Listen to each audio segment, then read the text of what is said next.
Hello everyone, as you all know कि इतना ज़्यादा विंटर्स आ रखे हैं, इतना ठंड आ रखे हैं और आप सबका बिल्कुल मन नहीं करता भाई रज़ाई कंबल में से निकलने का या इस विंटर में पढ़ने का, क्योंकि आलस है, इतनी ठंड है, बस कंबल से ही निकल जाए वो बहुत बड़ी बात है। स्टडी करना तो और भी ज़्यादा बड़ी बात है, समझ रहे हो आप।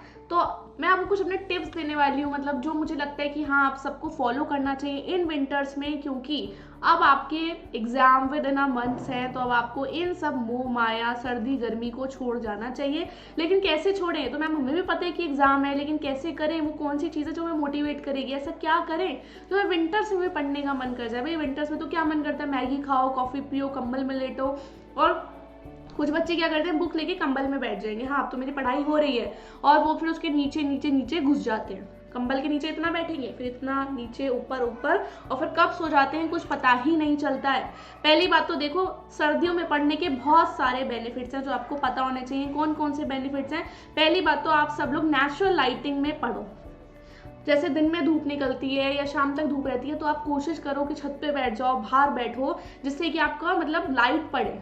ऐसा नहीं कमरे में अंदर बैठे हो, CFL चला ली या वो चला ली, वो स्टडी को मत फॉलो करो, क्योंकि विंटर का सबसे अच्छा टाइम होता है, सबसे खूबसूरत, सबसे काल्म, और वो भीनी भीनी सी धूप अच्छी लगती है और आपको मतलब अंदर से मन करेगा हाँ पढ़ लो, इतना अच्छा मौसम है। तो आपको प्लीज लाइटनिंग में बैठ के पढ़ना है। अब अगर जब धूप निकल रही है तभी बैठना, सर्दी हो रही है तो बिल्कुल मत बैठना, ठीक है। और देखो कोजी स्टडी एनवायरनमेंट्स बनते हैं। आप सब सोचते हो कि विंटर में कौन ही पढ़ता है, देखो मैं आज आपको बेनिफिट्स बता रही हूँ कि विंटर में पढ़ने के क्या क्या बेनिफिट्स हैं। पहली बात तो धूप में बैठ के पढ़ो।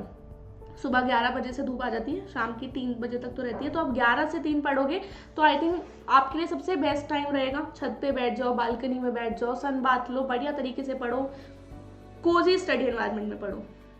प्लस अब ऐसा नहीं है आप लोग धूप में बैठे हो, वहाँ पे बैठ के फ़ोन चला रहे हो, गाने सुन रहे हो, भाई वो दिन गए ना।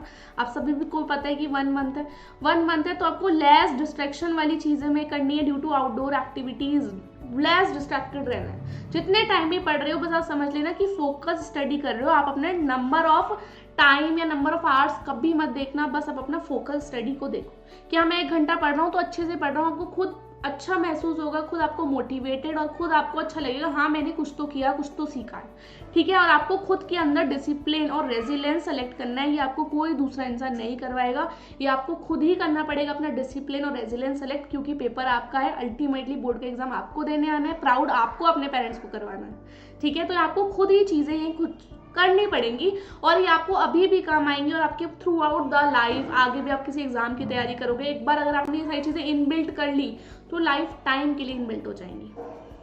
क्योंकि देखो आप देखते हो कि जो लोग टॉपर होते हैं उन्हीं का IIT निकलता है, उन्हीं का ही नीट निकलता है, उन्हीं के ही आगे एग्जाम्स निकलते हैं। क्यों? क्योंकि उन्होंने ये वाली लाइफ में चीज़ें सीख ली है ना, डिसिप्लिन की चीज़ें, रेजिलेंस की चीज़ें, जो उनको हर एग्जाम में बेनिफिटेड करती हैं। तो ये आपका पहला एग्जाम है, तो मैं चाहती हूँ कि आप लोग इसी जर्नी में सारी चीज़ें सीख लो जो आपको लाइफ लॉन्ग एंड तक आपको ये मेंटेन करके रखे और अपना लाइफ की हर चीज़, हर गोल्स आप अचीव कर लो, ठीक है। अब देखो चैलेंजेस क्या क्या आएंगे स्टडी करने में, क्योंकि आप सभी को लगेगा कि शॉर्टर डे लाइट आवर्स है ना, दिन इतनी जल्दी बीत जाता है, रात हो जाती है, दिन खत्म। इसलिए जितना भी आपको दिन की लाइट मिल रही है उसमें कोशिश करना है कि आपको दिन में पढ़ना है, ठीक है। दूसरी बात, आपको विंटर इलनेस से बहुत ज़्यादा बचना है। बिल्कुल भी अफोर्ड नहीं कर सकते हो, बिल्कुल भी अफोर्ड नहीं कर सकते हो बीमार पड़ना। बीमार पड़ोगे, 1 हफ्ता जाएगा, 1 हफ्ते में दूसरा बच्चा आपसे कितनी ज़्यादा पढ़ाई खींच के ले जाएगा। Emotional increase, emotional physical fatigue, है ना। इस सर्दियों में क्या होता है ना, आपके इमोशनल और फिजिकल फटीग ना ज़्यादा बढ़ते हैं। फिजिकली आप जल्दी थक जाते हो, पसीना नहीं आता है, कुछ भी नहीं आता है, बार बार यूरिनेशन होती है, बार बार चीज़ें होती हैं कुछ, है ना। विंटर में जैसे क्लाइमेट चेंज होता है, सारी हमारी मेटाबॉलिकली एक्टिविटीज़ चेंज हो जाती हैं। वेदर रिलेटेड डिस्ट्रप्शंस भी होते हैं, कभी बारिश आ गई, चलो पकौड़े खाने का मन हो गया, कभी इतनी ज़्यादा ठंड होगी, कुछ मतलब हाथ कब कब कर रहे हैं, कंबल से ही बाहर नहीं निकल पा रहे। तो मैं मानती हूँ कुछ चैलेंजेस आते हैं, लेकिन अब आपको इनको ओवरकम करना ही पड़ेगा, because you have no other option. This is a situation to do and die वाला सिचुएशन आ चुका है आप लोगों का, समझ लो। इफेक्टिव स्टडी के लिए क्या करो, रेगुलर स्टडी रूटीन आपने बना लिया होगा, मैं वो हर क्लास में, हर आपको वीडियो में मोटिवेट कर रही हूँ, आपने खुद ने बना लिया होगा। कंफर्टेबल स्टडी स्पेस बना लेना, ऐसा ना हो कि वहाँ से खुली हवा आ रही है, वहाँ से खुली हवा आ रही है, नहीं। कंफर्टेबल स्टडी प्लेस बनाओ, थोड़ा सा एकांत वाला जगह देखो जहाँ पे थोड़ा डिस्ट्रैक्शंस कम हो, मिनिमम डिस्ट्रैक्शंस हो।